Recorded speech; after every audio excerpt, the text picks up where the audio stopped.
자바 프로그래밍 기초 8번째 시간 시작하겠습니다. 이번 시간에는 인터페이스에 대해서 알아보도록 하겠습니다. 인터페이스는 추상 메소드의 모음입니다. 추상 메소드란 그 구현부가 없는 메소드를 뜻하는데, 이 인터페이스를 구현하는 클래스는 반드시 인터페이스에 명시되어 있는 이런 추상 메소드들을 모두 구현해야만 합니다. 구현하지 않을 경우는 에러가 발생을 하게 됩니다. 이 인터페이스는 다형성을 위해서 사용이 되는데, 이 다형성이란 무엇이냐면 메소드나 클래스에서 동일하게 조작하지만 이것들을 다양한 방법으로 동작하는 것을 의미를 합니다. 이 뒤에 인터페이스를 살펴보면서 그 다양성에 대해서 다시 한번 알아보도록 하겠습니다. 인터페이스는 여기 이렇게 인터페이스가 정의가 되어 있는데요. 인터페이스는 이 앞에 퍼블릭이라는 모디파이어가 선언이 되어 있고, 이렇게 모디파이어, 그 다음 인터페이스라는 키워드가 들어갑니다. 그 다음 인터페이스 네임이 들어가고, 그 후에 그 익스텐즈는 지금 다른 걸 상속을 받았다는 그 키워드가 들어갔는데, 인터페이스 부모 인터페이스 1, 2, 3을 상속을 받아서 그룹드 인터페이스를 그 구현하겠다라고 정의한 것입니다. 그래서 현재 인터페이스는 E라는 상수도 정의가 되어 있고, do something 이라는 이 추상 메소드가 두 개가 선언이 되어 있네요. 아까 봤듯이 인터페이스의 선언이 가능한 거는, 인터페이스는 이 abstract 메소드와 디폴트 메소드, 스태틱 메소드를 포함할 수 있는데, 디폴트와 스태틱 메소드는 자바 8 버전부터 지원이 되고 있습니다. 이 abstract 메소드 뒤에 중괄호가 아닌 이렇게 세미콜론이 옵니다. 우리가 대부분 메소드를 선언한 다음에는 중괄호를 선언을 하는데, 이 인터페이스에 선언된 메소드는 그 추상 메소드이기 때문에 이렇게 세미콜론이 오고, 디폴트 메소드와 스태틱 메소드는 이렇게 중괄호로 지원이 되고, 중간에 바디 내용이 추가되어 있습니다.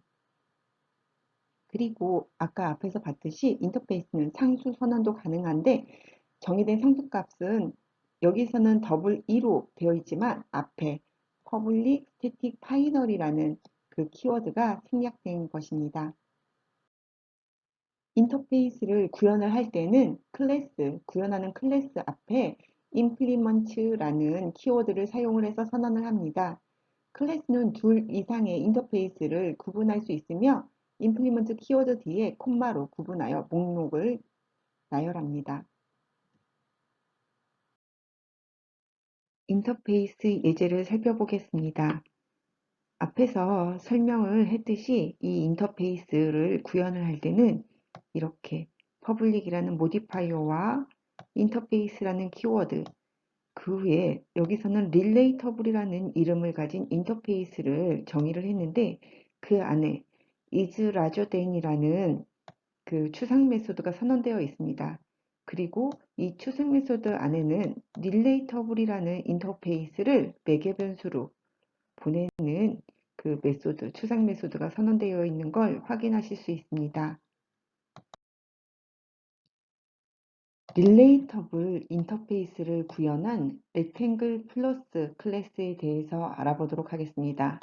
렉탱글 플러스 클래스 안에는 이렇게 3개의 클래스 멤버 변수가 존재하고, 여기 위에 포인트로 오리진이 선언되어 있기 때문에 여기서 그 포인트 클래스가 임포트 되었습니다.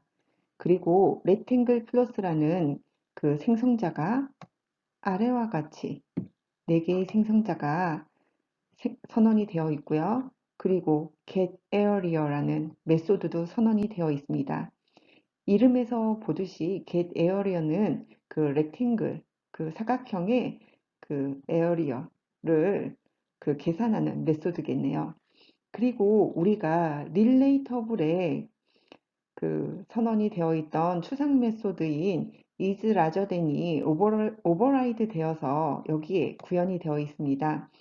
우리가 만약 그 인터페이스를 구현한 클래스에서는 그 인터페이스에 선언되어 있는 모든 추상 메소드에 대해서 이렇게 아래와 같이 그 오버라이드해서 구현을 해야지만 에러가 발생하지 않습니다. 여기서는 is largerthan은 그 메소드 이름처럼 그 렉탱글을 비교해서 큰 것을 리턴하는 그런 메소드인 것 같습니다. 우리가 모든 데이터 유형을 사용할 수 있는 곳에 인터페이스 이름을 사용할 수 있습니다. 예를 들어 참조 변수로 그 인터페이스 이름을 사용할 수 있고 매개 변수나 아니면 리턴 타입에서도 인터페이스 이름을 사용할 수 있습니다.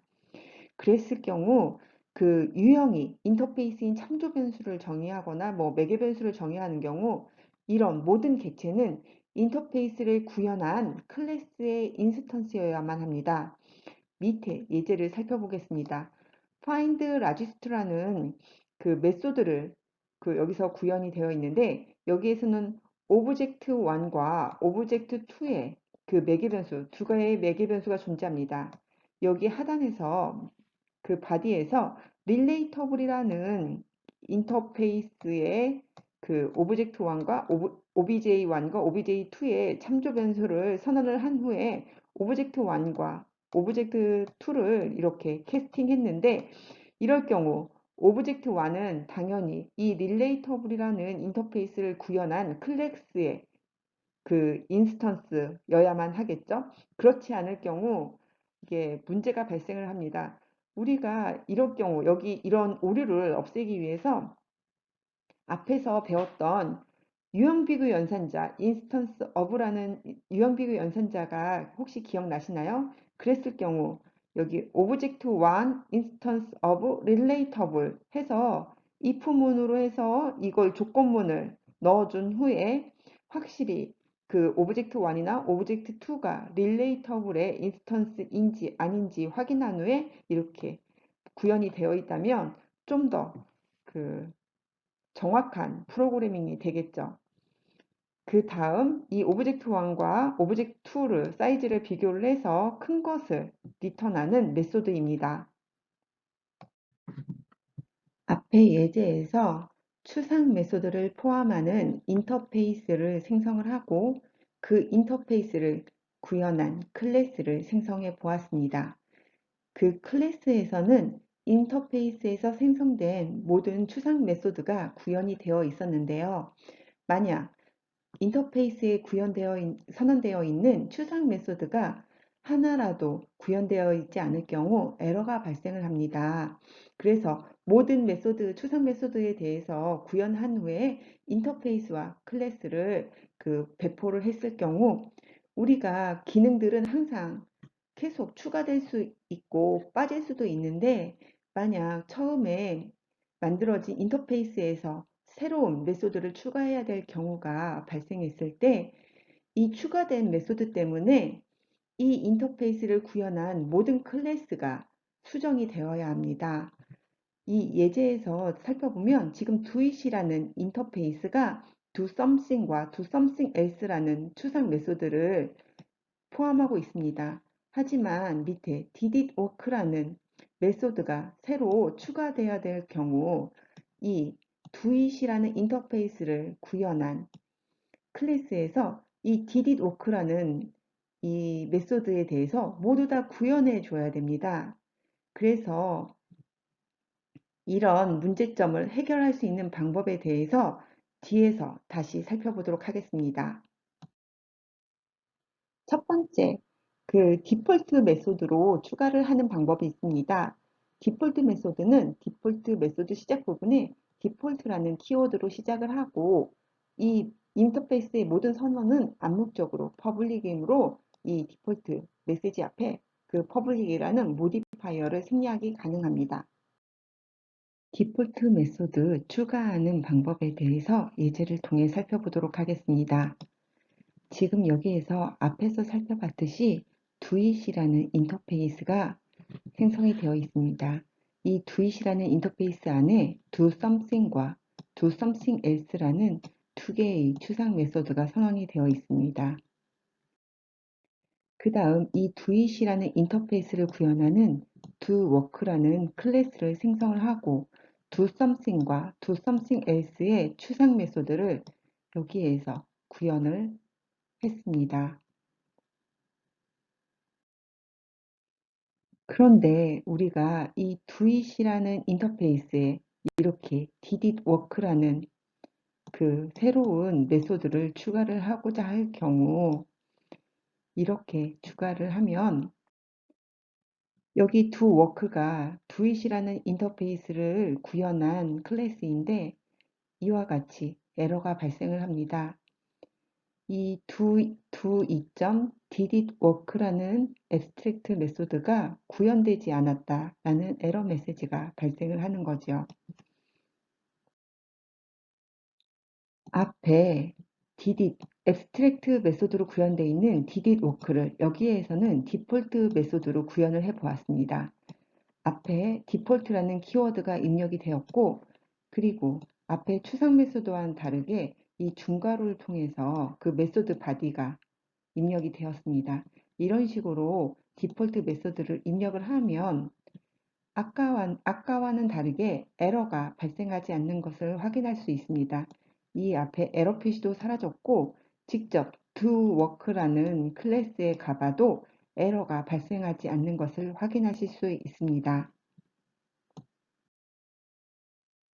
앞에 예제에서는 디폴트 메소드를 통해서 인터페이스 배포 후 추가 메소드를 문제없이 추가하는 방법에 대해서 알아보았습니다. 여기에서는 전 인터페이스를 구현하는 새로운 인터페이스를 생성을 해서 추가 메소드를 문제없이 추가하는 방법에 대해서 알아보도록 하겠습니다. 앞에 예제에서 봤던 doit이라는 인터페이스를 다시 살펴볼 텐데 이 doit이라는 인터페이스에 doSomething과 doSomethingElse라는 두 개의 추상 메소드가 선언이 되어 있고 여기에 didWork라는 그 추상 메소드를 더 추가했을 경우 만약 여기에 추가되면 이 doit이라는 인터페이스를 구현하는 모든 클래스에 에러가 발생을 합니다. 그래서 이 doit이라는 인터페이스를 구현하는 새로운 doit+라는 인터페이스를 생성을 했습니다. 그 후에 이 doit+ 안에 didWork라는 그 추상 메소드를 추가를 하고 이 didWork라는 추상 메소드가 필요한 클래스에 이 doit+를 구현할 경우 이 didWork라는 추상 메소드를 이용할 수 있으므로 우리가 다른 클래스에 영향을 주지 않고 이 did+를 통해서 그 새로운 메소드를 구현을 할 수 있습니다. 인터페이스에는 추상 메소드와 디폴트 메소드, 스태틱 메소드를 포함한다고 했는데 앞에서 추상 메소드와 디폴트 메소드는 살펴보았고 여기에서 스태틱 메소드에 대해서 살펴보도록 하겠습니다. 스태틱 메소드도 디폴트 메소드와 마찬가지로 바디 중괄호로 이렇게 열고 닫힌 바디가 존재합니다. 그리고 이 스태틱 메소드로 선언을 하면 구현한 곳에서 오버라이드가 불가능합니다. 여기에서 doit이라는 인터페이스 예제를 살펴보도록 하겠습니다. 현재 doit의 인터페이스에는 추상 메소드 2개, doSomething과 doSomethingElse의 추상 메소드 2개와 didWork라는 디폴트 메소드와 makeStatic 메소드, 그 스태틱 메소드가 존재를 합니다. doit이라는 인터페이스를 구현하는 doWork라는 클래스를 생성을 해서 이 abstract 메소드에 대해서 오버라이드를 하고 디폴트 메소드와 스태틱 메소드는 오버라이드 하지 않았습니다. 그리고 myWork라는 클래스를 생성을 해서 이 메인에서 doWork라는 클래스를 객체를 생성한 후에 work.didWork 해서 이 객체, 만들어진 객체, work라는 객체를 통해서 디폴트 메소드를 호출을 했습니다. 그래서 이 디폴트 메소드에 그 들어간 인수값으로 이 디폴트 메소드가 수행되는 결과값을 확인하실 수 있습니다. 다음 스태틱 메소드를 호출할 경우 이 doit, 이 워크라는 생성된 워크라는 객체에서 이렇게 스태틱 메소드를 호출할 경우 에러가 발생을 합니다. 이 스태틱 메소드도 결국은 이런 그 스태틱 메소드를 호출하는 이 인터페이스 명을 바로 입력을 해서 이 인터페이스 하단에 존재하는 스태틱 메소드를 호출을 하게 됩니다. 그럴 경우 에러가 사라지면서 이렇게 스태틱 메소드라는 그 결과값을 확인하실 수 있습니다. 이번 시간에는 이렇게 인터페이스에 대해서 알아보았습니다. 감사합니다.